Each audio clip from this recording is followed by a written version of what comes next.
नमस्कार। गांव की एक कहावत है कि पुत्र के पांव पालने में ही समझ में आ जाते हैं। भारत का 2026-27 बजट आज पार्लियामेंट में पेश हुआ। सबसे बड़ी बात तो इतिहास में पहली बार यह रविवार को पेश किया गया बजट है। मोटा मोटी देखा जाए तो ये थोड़ा सा स्थिर दिखता है, थोड़ा सा सुरक्षित करने की, बैलेंस करने की कोशिश की गई है। लेकिन मूल रूप से जो 2025-26 में फिजिकल डिफिसिट 4.4% का था, उसको 4.3 जो इस बजट में है उसको लाने का प्रयास है। लेकिन मूल रूप से क्या है? पहला तो ये दिखा इसका असर कि शेयर बाजार में भारी गिरावट आई। यहीं से बात समझ में आने लगती है, लगातार 9वीं बार भी ये बजट भारत के मिडिल क्लास को कुछ भी देने में समर्थ नहीं है। गांव पर कोई खास फोकस तो है नहीं।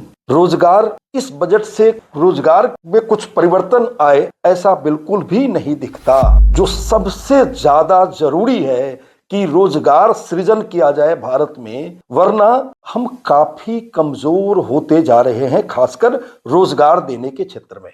इन्वेस्टमेंट पहले से ही सुस्त पड़ा है और इस बजट से इसमें कोई चुस्ती आएगी ऐसा तो बिल्कुल भी नहीं दिखता। कृषि और ग्रामीण अर्थव्यवस्था में कोई भी ध्यान नहीं दिया गया।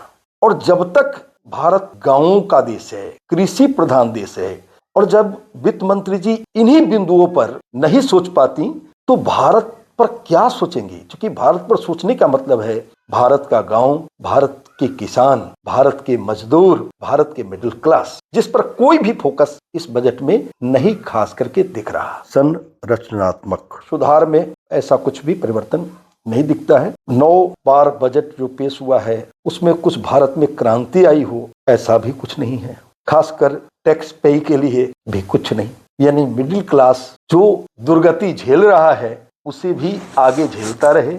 मूल रूप से ये बजट ऐसा ही है, निराश करने वाला बजट कह सकते हैं। कुछ उम्मीद नहीं।